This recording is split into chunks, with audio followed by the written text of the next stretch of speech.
Just want to praise and thank you for this wonderful time that you have given to each one of us.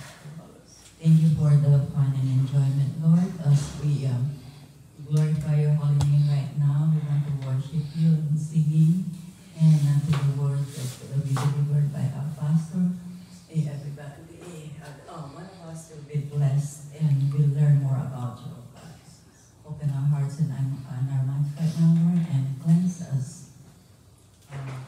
And help us to be in tune with you, with your Holy Spirit. Invite your Holy Spirit right now to be in the midst of us, Lord. Thank you, Jesus.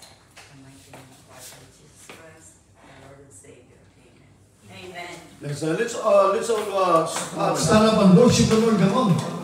Pasasalamat. Pasasalamat. Let's sing that song, Pasasalamat. Okay lang kayo dyan. Okay lang.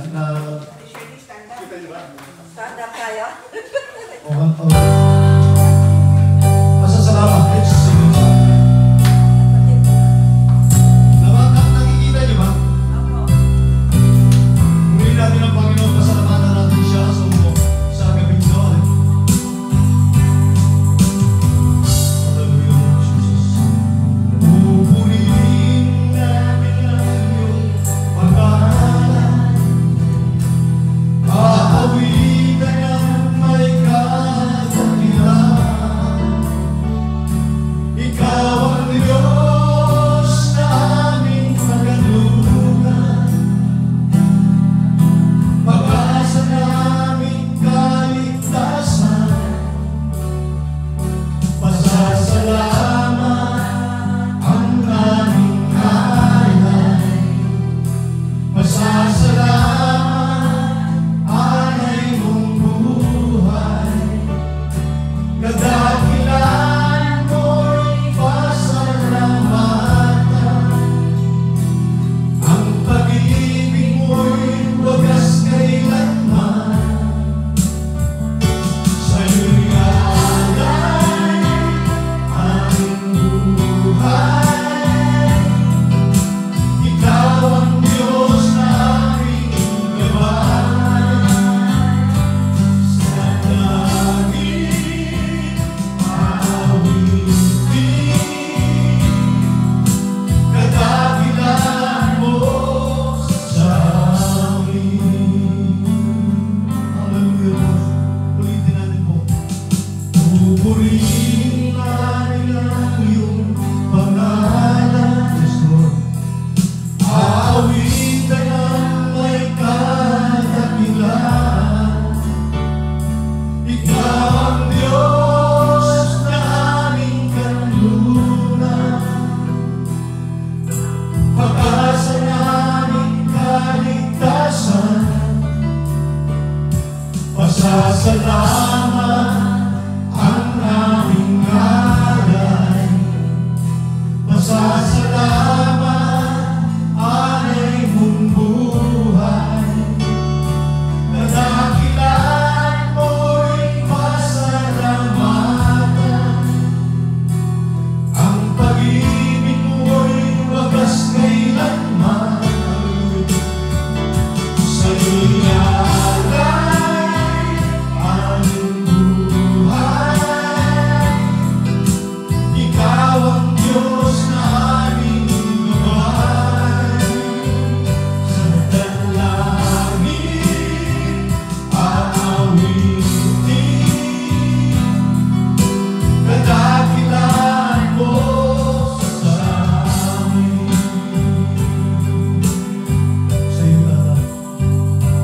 Sa'yo'y alay aming buhay. Ikaw ang Diyos na aming gabay. Sa langit aawitin. Kadakilan mo sa amin. Kadakilan mo sa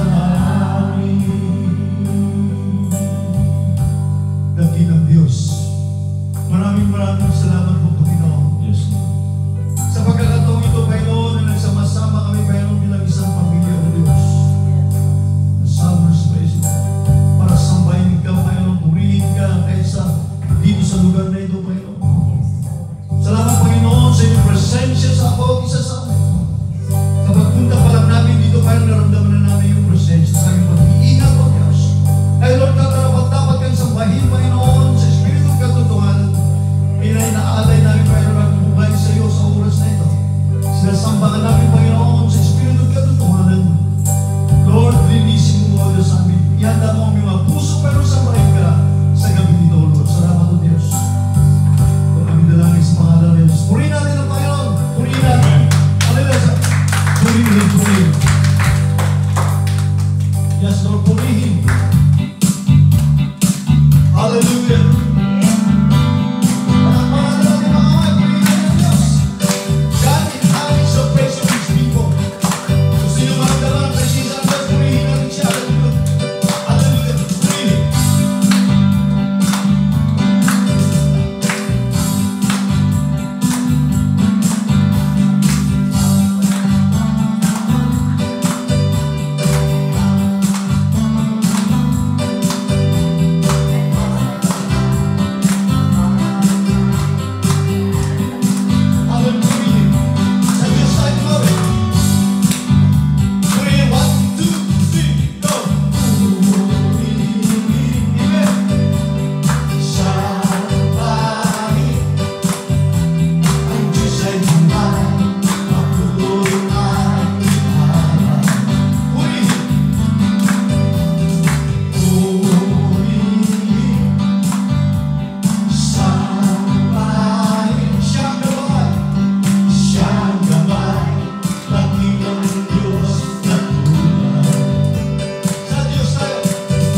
ako. Lumalapit ako. Alam mo ba? Saan ba yun? Andiyan ka din yan, ha? Lumalapit ako. Magpupuri sa'yo, magpupuri sa'yo. Mawawala tayo sa ano. Magpupuri sa'yo. Yes, Lord. Hallelujah. So make sure it's connected. Lalapit tayo sa Panginoon sa dito para sambahin siya. Amen. Hallelujah.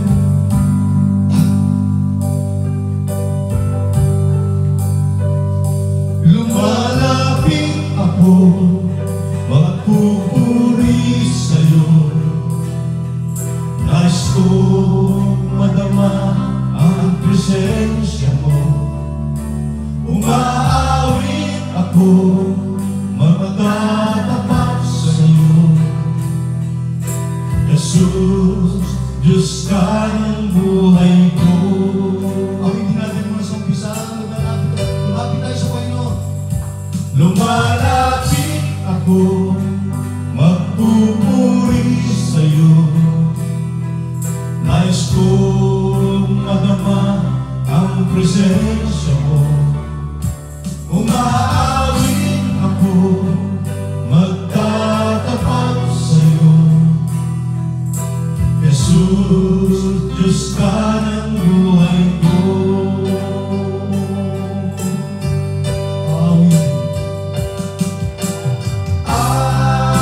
Awitin ang pag-ibig mo. Sasamba sa Espiritu. Sambing itong labi, matamis na ngayon mo. Jesus, Diyos ka ng buhay ko. Hallelujah, hallelujah. Lumalapit ako, Lord, magpupuri sa'yo. Nais kong madama ang presensya mo. Umaawit ako, magtatapat sa'yo. Jesus, Diyos ka ng buhay ko.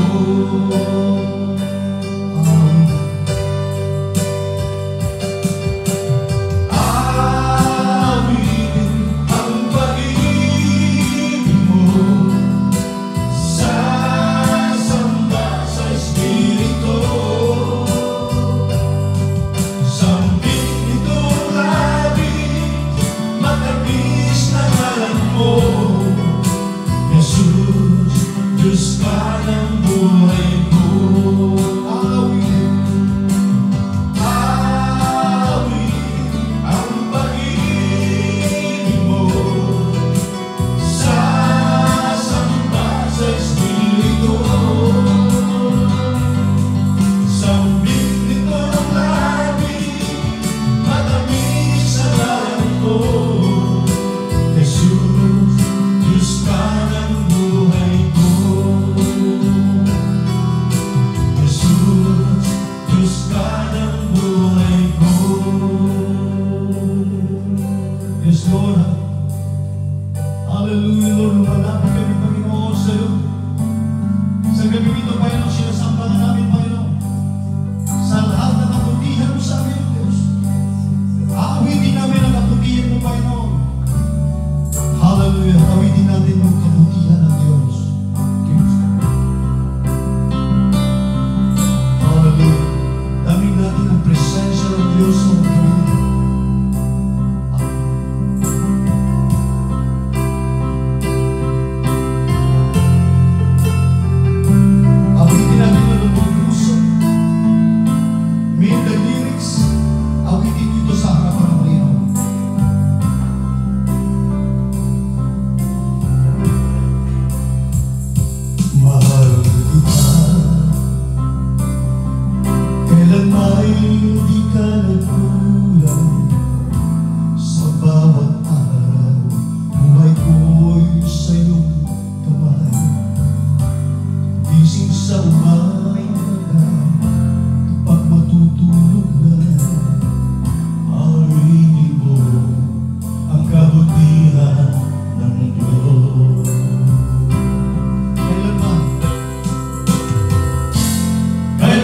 ba'y di ka nagbago?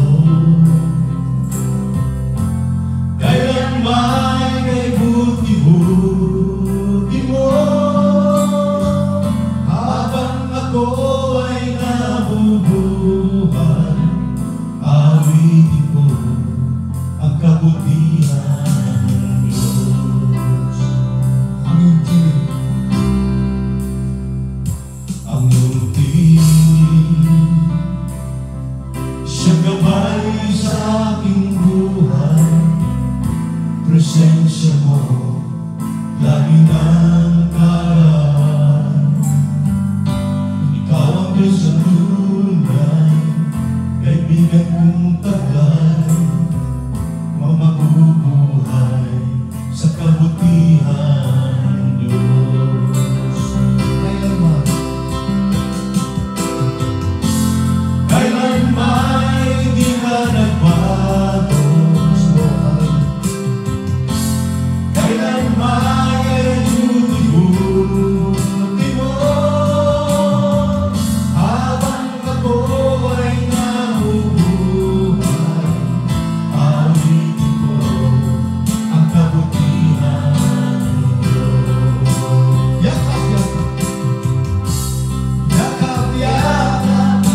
una? Police report. Full praise report.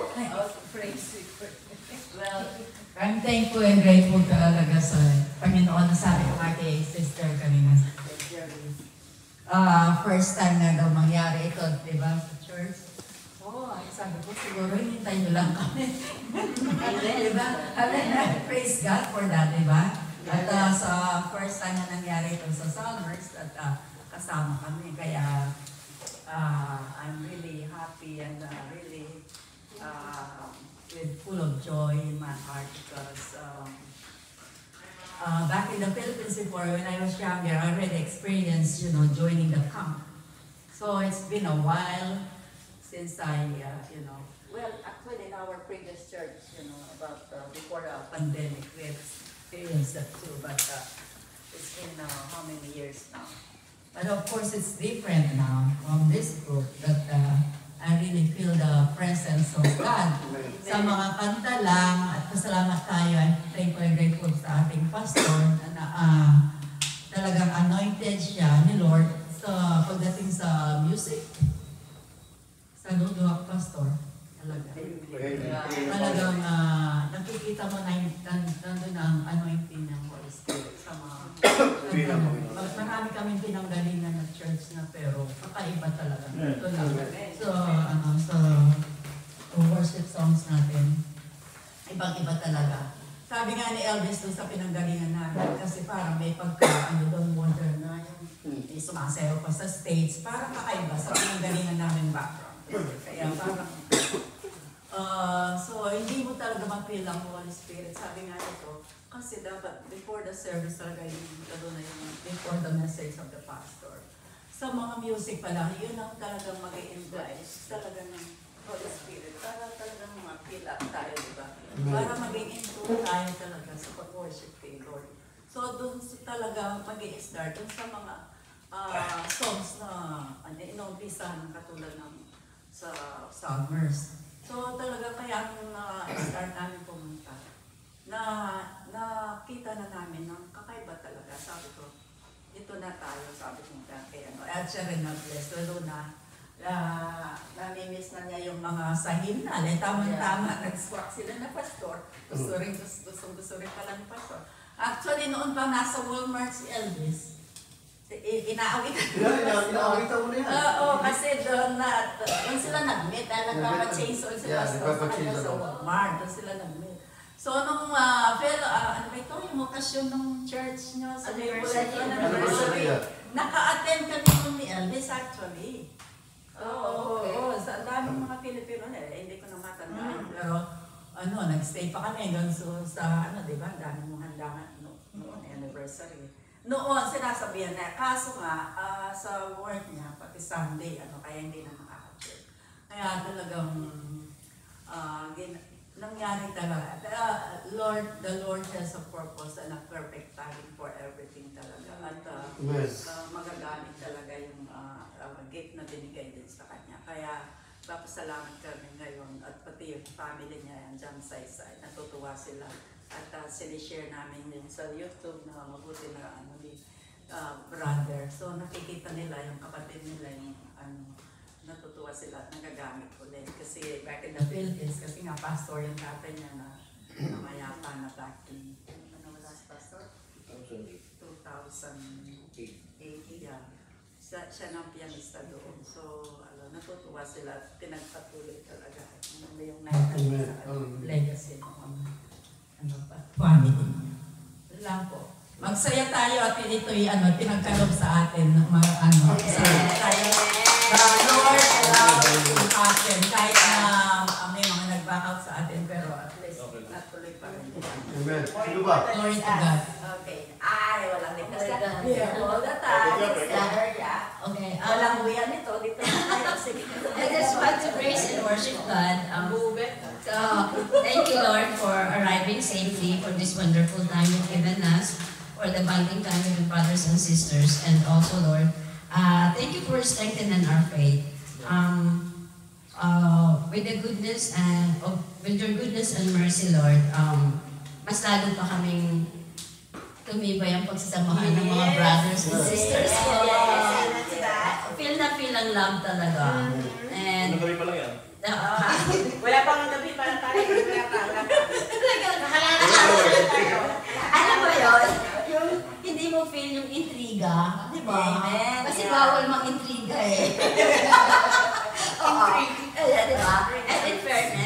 thank you for our pastor, for truly like binding us together and spreading your words and enlightening us as you used him to guide us. And also for Sister May, for being so supportive in the church. We really appreciate it. Thank you, Lord, for bringing them to our lives. And also for Brother Elvis and Sister Gloria for the wonderful music and the song that they both rendered. We are so grateful. And for my brothers and sisters who never failed and is always there, very supportive through thick and thin. Thank you, Lord. And all this I pray in Jesus' name. Amen.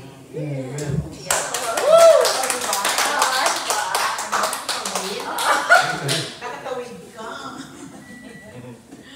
Yeah, praise report, thankful na in the last minute nakasama ko yung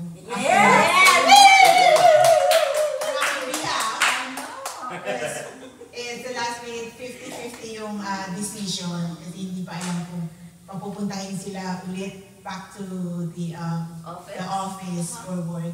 But thankfully, malapitan lang yung ano sa kanya. And kumbaga, ano na rin namin, banding na rin ng family. That's it. With the extended. God works mysteriously. Yes, truly. Amen. So much work. Thank you for those blessings. And of course, thank you for this extended family. Amen. And I know na meron pa, more pa na darating, hindi lang ito. And there's more things that we're gonna get together. Looking forward for that. And hopefully, dumami tayo ulit. Dumami pa tayo. We'll bring more souls sa family na ito. And yeah, more extensions until Sunday because my daughter's birthday.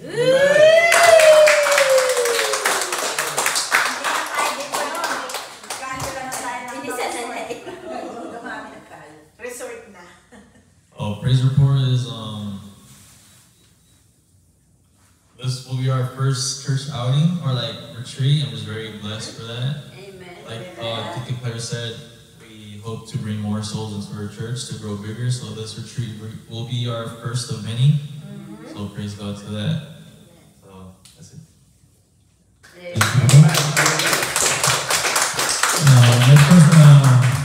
First of all, thankful ako sa nakatingnan na yung maayos tayo dito na magligtas sa ating biyaheng mahaba. 2 hours lang naman. Thank you, Lord, for that. And second thing, pasalamat ako sa Diyos dahil halos lahat na nakating tayo dito. May ilan na hindi nakasama pero may mga dahilan naman. Kaya excuse sila kung hopefully by next time makasama sila lahat. Pag-pray natin at saka let's continue to pray sa ating church na madagdagan yung ating numbers, hindi lang sa numbers, sana makakuha rin tayo ng talagang mga Kristiyano na makatok natin sa gawain.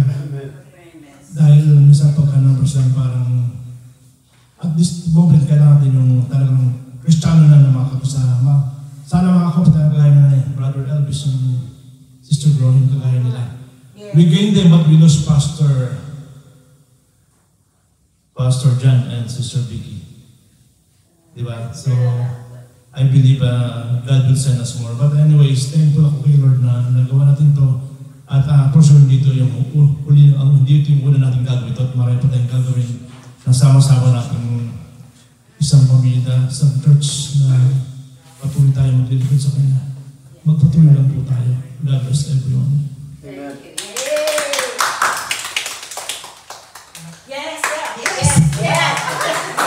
Praise report.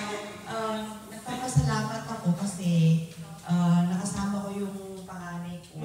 Kasi usually kasi pagka ganitong galing, ayaw niya sumama na kasi ayaw niya yung maingay. Alam niyo naman kasi special siya. Ngayon, kaya sabi ko sa kanya, kailangan natin pumunta doon, anak. Yung blah blah blah. Sabi niya, okay. Pero lagi niya tinatanong, kailan tayo uwi? Puro si ganun siya. Sabi ko, hanggang Saturday tayo. Okay. Sabi niya, but I need to stay in the room. It's okay. Sabi ko, mag-stay ka na lang doon. Sabi ko. So, thankful ako ako at nakasama naman siya. Hindi siya nagtatrong ng Thank you.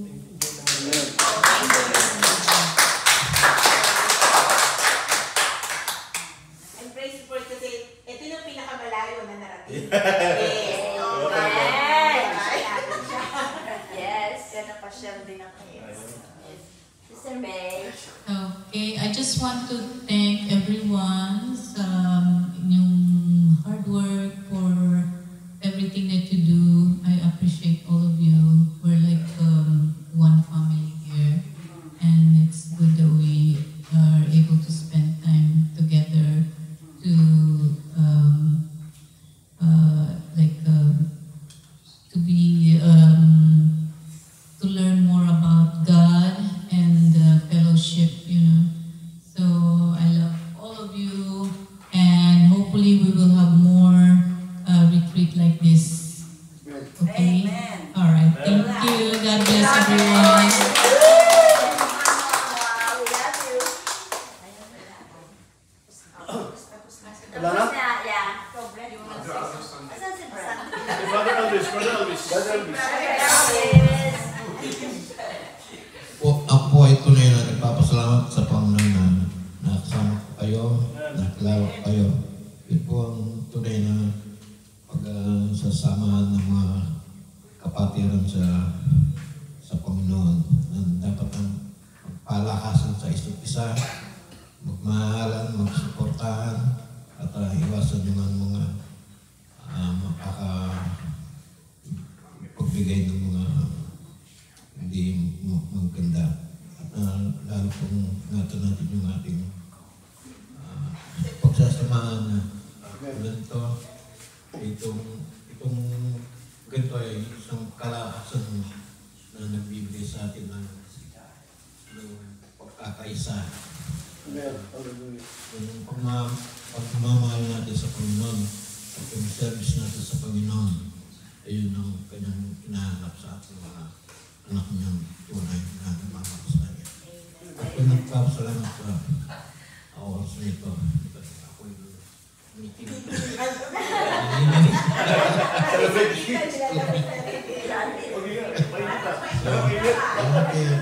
Okay naman po. Thank you Lord sa pagsasamahan nito. Ako yung isang nagpapalakas sa ating mga buhay spiritual. Amen.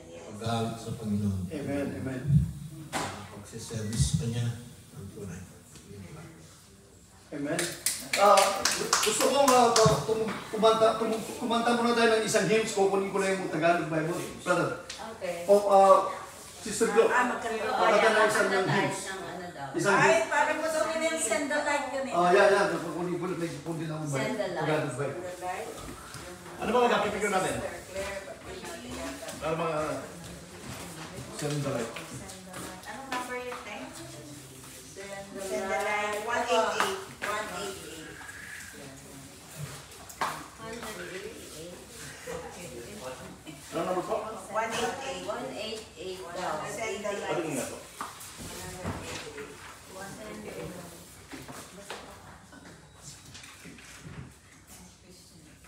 Ang lalaki ah. Alam ni Mother, mga kapisabi nasa Italy. Nanay niya. Wala, hindi talaga. Ayan, ang liwanag, Brad. Okay.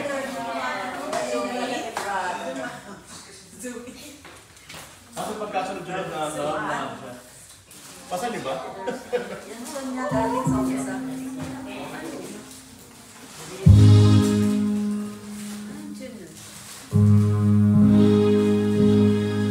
Narinig namin na kanina si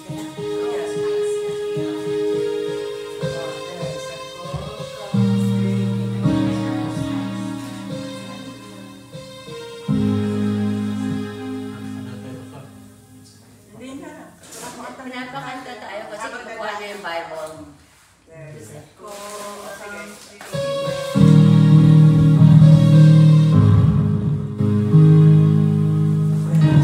All comes before the rain.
sa taas. Kala mo mga angel kumakanta.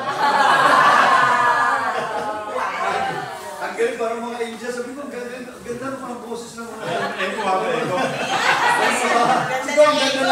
sa ganda ng soundproof video. Praise the Lord. Hallelujah. Wow. We have fun today, tonight. Dahil ito ay once in a while lang nangyari.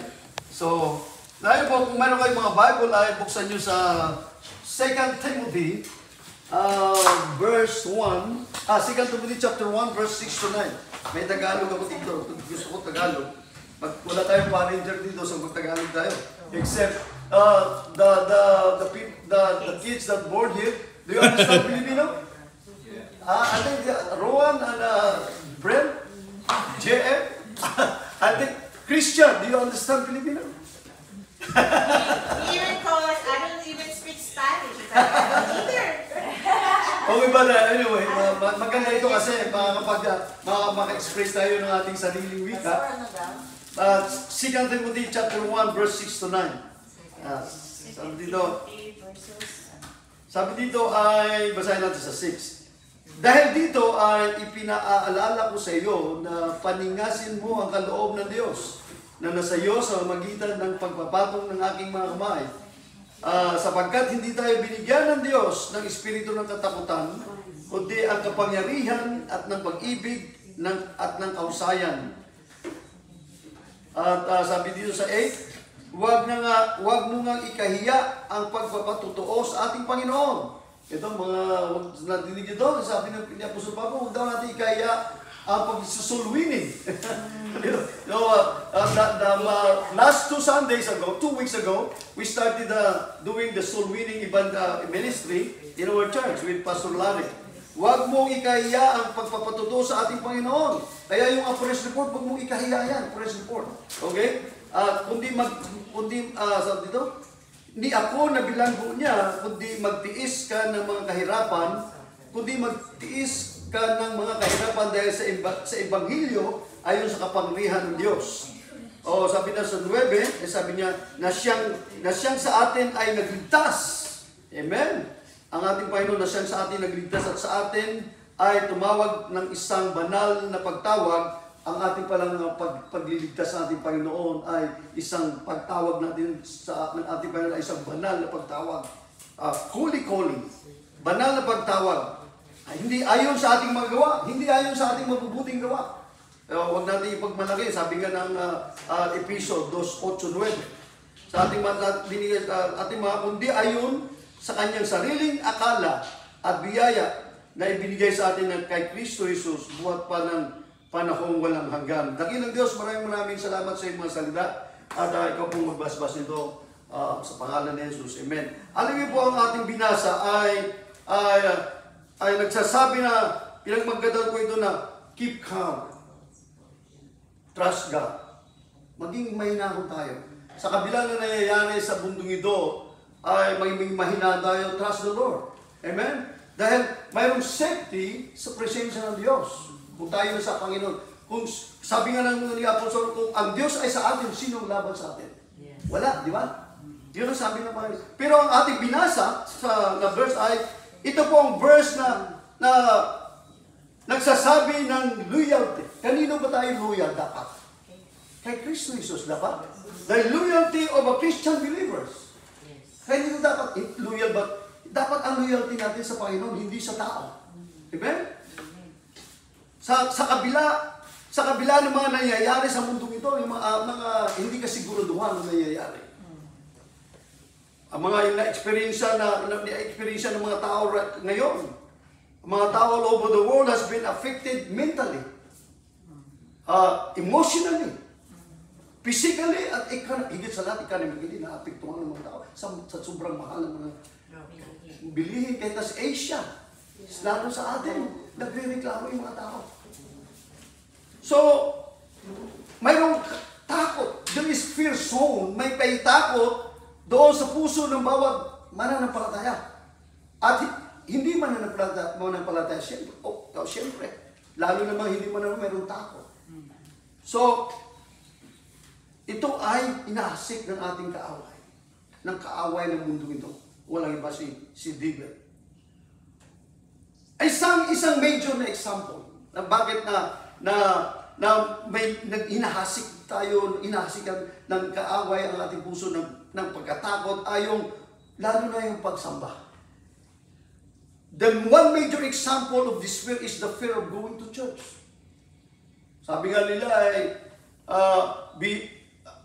meron nababasa ako minsan sa Facebook na busy sila sa lahat ng bagay pero yung pagpunta sa church hindi sila busy. Meron akong pinost last week. The one thing that you don't need to miss in the event that is happening in this world, in your life, is to not miss Sunday's church. The one thing that you don't miss is to go to church on Sunday. One major example na ang takot is the fear of going to church para sambahin at paglingkuran ng ating buhay na Diyos. Ang mga tao ay nais pa nilang magtipon-tipon, magparty-party. Pag-araw ng weekend, pag-araw lalo ng linggo, outing rather than going to church on Sunday. Or even uses work, dinadahilan nila yung trabaho as an excuse not to go to church. Hindi ko sinasabing masama ng trabaho, pero kailangan natin yun. Pero pag nawala ng work, sasabihin sa Pastor, atin ako pag Sunday, kasi I want you to pray for me for a job. may naalala ko tuloy si Brother Romy. Brother Romy, di ba? Nang wala siyang trabaho, Pastor, pag-pray mo, lagi ko na siya pinipray. Kasi lagi siya, active siya sa church. Every Sunday mo sa practice sa Badong. Poor Brother Romy, mahal na mahal ko siya, pero kasi matalent din siya. Kaya nawawala. Nang magkatrabaho siya ngayon, pinag-pray ko siya nang magkaroon ng trabaho. Nang magkatrabaho, nawala na sa church. Nawala sa church. Pag-pray natin, Pastor. sabi sa akin, Pastor, sa pasensya na kasi ini-schedule ako paglinggo. Pinag-pray natin na magkatrabaho. Pray natin mo. Pero ang tagal niya walang trabaho, lagi na sa church yun. Sabado at linggo. Yes, oo. Lagi ko siya Di ba pinag-pray. retired na yun, Father Nas? Hindi pa. Retired na. Retired na. Retired na pala. Pero ayaw ko Pumunta pumunta nung niya. isang Sunday, di ba? Yeah, he's retired, but Parang he kung still wants ba to. ano? At saka parang papanood ko sa kanya to. Oh, yeah. Yes. Pero ang ganda ng puso niya sa Panginoon eh. Maganda yung puso niya. Pero yung trabaho naging dahilan. Bunti ko na sana sabihin ko. Gusto ko sana sabihin ko, sige, Brother Roy, pag-pray ulit. Para wala ka na trabaho. Attend ka ulit. Parang ginagawa natin spare tire o reserva ang Panginoon. Nakuha niyo ba yun? Yes. Parang spare tire ang Panginoon. Pag nagka-work siya sabihin, Lord, excuse me muna ako pag Sunday, ha? And that is sad reality. Napakalungkot, nakatotohanan. Na pinagpalit. Alam mo, nang ako yung nagtatrabaho, Sunday, nagtatravel kasi ako eh. Regional manager, nagtatravel pag Sunday. Pero, nakukonsensya din ako. Although ka nakikita, sige, regional manager ka eh. Ikaw may hawak ng Southern State. Paikot-ikot lang ako dyan. Nag-expect ng mga store, manager, gano'n, kung din-expect yung mga kung nagsusunod sa policy ng kumpanya. Minsan sudden visit ako, surprise visit. Mga gano'n. Pero ang laki ng sweldo, pero wala akong araw sa Panginoon. Pati linggo, nanonood na lang ako sa TV, sa TVN, gano'n. Pero one time, nanonood ako sa TVN, nasa magandang hotel ako. Ang preaching ay sabi, bakit ka nandito? Anong ginagawa mo dito? Di ba tinawag kita? Naiyak ako noon. Lumuhod ako sa kama. Panginoon, sige, Panginoon, kunin mo ako sa trabaho nito. Hindi ko kailang ganito maraming pera. Maglilingkod ako sa iyo. Beware what you pray kasi dinudunig ng Panginoon yan. Yun nga, napunta ako ng California. Diba? Kasama ko naman yung pamilya ko, diba? Praise the Lord. So, ginagawa natin is a sad reality sometimes na yung bang binigawan ng excuse yung ating pagkakitaan. O kailangan natin yun. Pero Pero Monday to Saturday, hindi ba sapat kumita yun? Di ba? Monday to Saturday. Isang araw lang, minsan isang oras lang, 2 oras lang tayo doon eh. O 3, palagay natin 3 oras sa service natin. That's only a fraction of 24 hours natin. So, mahalaga talaga, nasaan ba yung loyalty natin? Where is our loyalty sa paglilingkod? Ba? O sa mga material na bagay? Ang sabi ng salita ng Diyos, seek ye first the kingdom of God and His righteousness, and all these things shall be added unto you. At ako'y natutuwa dahil pinili nyo na magkaroon tayo ng ganito. That means, ang puso nyo ay tama sa Panginoon. Kasi, inuna nyo yung mga makalangit na mga bagay, maka-Diyos na mga bagay katulad dito, na nagkasama-sama tayo, nag-share tayo, nakikinig tayo ng salita, nag-aawitan tayo, nag-worship tayo sa Panginoon. This is seeking first the kingdom of God and righteousness of God. Ang sabi ng Panginoon, ang lahat ng bagay, hindi lamang 1, 2, 3, lahat ay dadagdag sa atin. At pag sinabi ng Panginoon, gagawin niyo. Dahil hindi siya tao, dahil nagsisinungaling, siya ay Diyos. Amen? Ito ba ay isang katotohanan na dapat natin ma-realize na sa oras na ito na nagsama-sama tayo, ano ba saan ba ang loyalty natin?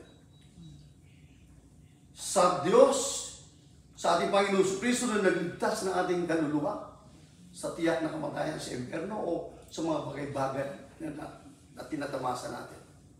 Although kailangan natin yun. Pero, subukan niyo, Panginoon. Try God. At sinabi niya naman, hindi kanya pagkukulangin, di ba? Ang sabi niya, maging katulad nawa tayo ni Haring David, nang sinabi niya sa Psalms 122 verse 1, I was glad when he said unto me, let us go into the house of the Lord. Di ba? Sabi niya, imagine si Haring David, hari na siya. Pero mayroon siyang puso na, ako'y natutuwa. Sabi niya, ako'y natutuwa pag sinabi niyo, pumunta tayo sa tahanan ng Diyos at sumamba. Yun, hari na yun ha. Tayo pa kaya, hindi wala naman tayong posisyon sa mundo ito. Pero ang puso ni David ay talagang sold out sa Panginoon. Sabi niya, I was glad when he said unto me, let us go into the house of the Lord. Alam mo yung mga, ano ang nagagawa ng takot na ito? Takot sa mga financial, emotional, economy. Ang nagagawa ng takot na hinasik ng diablo sa ating puso ay, it can steal your joy. Tinanakaw niya ang kagalakan, ang kaligayahan mo. Ninanakaw niya yung kapayapaan. Pinaparalyze niya yung pananampalataya natin. Pinaparalysado. Dahil sabi ng diablo sa John 10:10, the thief cometh to steal, to kill, and to destroy. Anong itinistil niya? Ninanakaw niya ang ating kalusugan. Ano ang dinanakaw niya yung ating kapayapaan? Kinukuha niya. Anong dinidestroy niya? Dinidestroy niya ating pamilya, ang ating kalusugan, ang ating lahat ng ating pag-iisip. Kaya maraming tao nagpapakamlay, ibig mayaman, dahil wala silang kapayapaan sa buhay. Dahil yun ang trabaho ng diablo. Pero ang sabi nun sa John 10:10, pero sabi ng Panginoon, ako'y naparito upang bigyan kayo ng buhay at ng masaganang buhay. Hindi lamang simpleng buhay, sabi ng Panginoon. Basahin sa John 10:10. Ako'y naparito, sabi ng Panginoon sa Kristo, upang bigyan ka ng buhay, hindi lamang simpleng buhay, kundi masaganang buhay. Pag sinabing masaganang buhay, lahat pasa'yo na. Wala ka man malaking checking account, bank account, pero mayroon ka naman kapayapaan. Wala kang sakit. Kasi Steve Jobs, ang yaman-yaman niya, pero kahit yung kayamanan niya, walang nagawa. Di ba? Steve Jobs, super rich. Kayamanan niya, walang nagawa. Yung pera niya, walang nagawa. Sabi niya, kung pwede ko lang bilhin ang taong magdadala ng aking sakit, babayaran ko. Hindi mo pwedeng bayaran ang karamdaman pag yan pumasok sa katawan mo. Kaya, pag tayo sa Panginoon, ang loyalty natin sa Panginoon, lahat tayo, mayroong kapayapaan, mayroong kagalakan, mayroong katahimikan, dahil mayroon tayo. Kontento tayo sa ating Diyos. Amen? Sabi niya dito, ang takot daw ninahasik ng diablo sa ating puso ay nagiging bubo tayo. Sa ating mga senses, ginagawa tayo parang pulpul o yung parang hindi smart. Kinukompuse niya ka ating kaisipan. At nagkakaroon ito, nagpo-produce ito ng destructive thoughts. Mga nakakasirang kaisipan at kaugalian.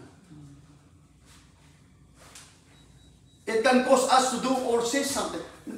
Nagagawa ito ang mga takot na hinahasik ng kaaway ay nagkakaroon ito ng mga bagay na masasabi natin na hindi dapat natin sabihin. Kasi na-influensya ka na ng kaaway sa iyong buhay. Kaya wala na control. Ang kung nagko-control na sa iyo yung diablo. Yung diablo. So, kaya hindi na normal ang mga sinasabi mo. Ang ibig sabihin dito ni Pablo? Dapat ang loyalty natin lagi na sa Panginoon. May umalis man tao sa church natin, dapat ang loyalty natin sa Panginoon. Hindi tayo tumingin doon sa mga nawawalang tao, membro ng church. Dapat ang loyalty natin doon sa Diyos, hindi sa kung sino-sino man. Focus unto Jesus, looking unto Jesus. Sa Hebrew sabi niya doon, look unto Jesus, the author and the finisher of our faith. Siya lamang ang mayakda at magwawakas na ating pananampalataya. Huwag tayong tumingin sa tao. Dahil ang tao, talagang marami kang makikita kapintasan diyan. Kahit pastor, maraming kapintasan. We are only saved by grace. We are forgiven. Pinatawad lamang tayo ng Panginoon. Dahil makasalanan tayo. So, although na may mga pastor talaga na pasaway. Marami akong mga nakilala pastor na pasaway na pupunta sa Salvador's Praise. Pero hindi ko nagagawang paalisin sila. Ang panalangin ko na lang, Panginoon, ikaw po mag-alis, hindi ako. Kaya, wala. Kasi minsan may dumadating ng mga extreme, ng mga sobra-sobra. Minsan, ang kanilang theology ay mix. Kasi pupunta ng kibuloy, pupunta ng kung ano-anong sekta. Kaya halo-halo na, mix na. Kaya tuloy ang kanilang theology ay magulo. So, ang sabi ko nilang, Panginoon, ikaw po magalis, hindi ako. O, hindi ko, at dinidinig ng Panginoon nyo. Amen? Ang loyalty dapat natin ay sa ating Panginoon. Hindi sa kung sino-sino man. Pag naglingkod tayo sa Panginoon, be mature enough. You're doing that for God. Ginagawa namin, yung paglilingkod ko sa ginagawa mo para sa Panginoon, hindi para sa akin, kundi para sa Kanya. Yung ginagawa natin na ito, natutuwa ang Panginoon. God is rejoicing. Dahil for the first time, nangyari sa church, na sama-sama tayo naglilingkod. Nagkaroon ng fellowship as a family. Yun po, dapat, where is your loyalty? Our loyalty should be at the Lord. Amen? Mayroon dalawang istorya sa Bible, si Mary, si Mary at si Martha. Di ba? Anong pinili ni Mary? Makinig. Yung makinig. Yeah. Kaya nagreklamo yung kanyang kapatid, si Martha. Panginoon, sabihin mo nga dyan, tulungan kami. Ako asiwa-asiwa magluto ng pagkain dito. Sabi ng Panginoon, Mary, choose the best one. Yung inupuan niya talaga ang Panginoon. Nakadaog-gaga si Martha, nagreklamo. Pagod na siya. Pero si Mary, talagang inupuan niya ang Panginoon. Nakinig talaga sa salita ng Diyos. Ganun po ang hinahanap ng Diyos. Yung katulad ni Mary na talagang uupuan mo talaga. Dadalhin mo talaga yung sarili mo sa pagsamba sa Panginoon, paglinggo. Pag-merkules. Yun ang hinahanap ng Diyos. At okay yun, may Marta tayo. Pero ang sabi ng Panginoon, kinukumpara niyo na, mas gusto ko yung ginawa ni Mary. Amen? Ang loyalty dapat natin sa Panginoon. Hindi sa ano ba. Yung pong mensahe sa gabi dito. Amen? Manalangin tayo. Dakilang Diyos, maraming salamat sa mensahe mo, Panginoon, sa gabi dito. Na Panginoon, ang loyalty namin, Panginoon, dapat sa iyo. Hindi kung kani-kanino man, Panginoon. Hindi sa mga ma-impluensya, mga kaibigan namin, kasama namin, Panginoon. Kundi ikaw, Panginoon, titingin lamang kami sa iyo, Diyos, na ikaw may akda at tatapos din ang aming pananampalataya. Amen. Hallelujah. Ang dalangin ko, Panginoon, sa gabi ito, na bigyan mo kami ng kaisipan na ngayon dito na uunahin namin lagi sa iyo. Ikaw lagi, Panginoon. Pagkat sinabi mo, Diyos, kung uunahin namin ang iyong kaharian at kalulatian, lahat, hindi lamang 1, 2, 100 o 1,000, sinabi mo, lahat ay ibibigay mo sa amin. Ito po ang aming dalangin sa pangalan ni Jesus. Amen. Amen. Praise the Lord. Good night. At Biso, pwede pa tayo mag-fellowship dyan. Kasi yan nasa program natin.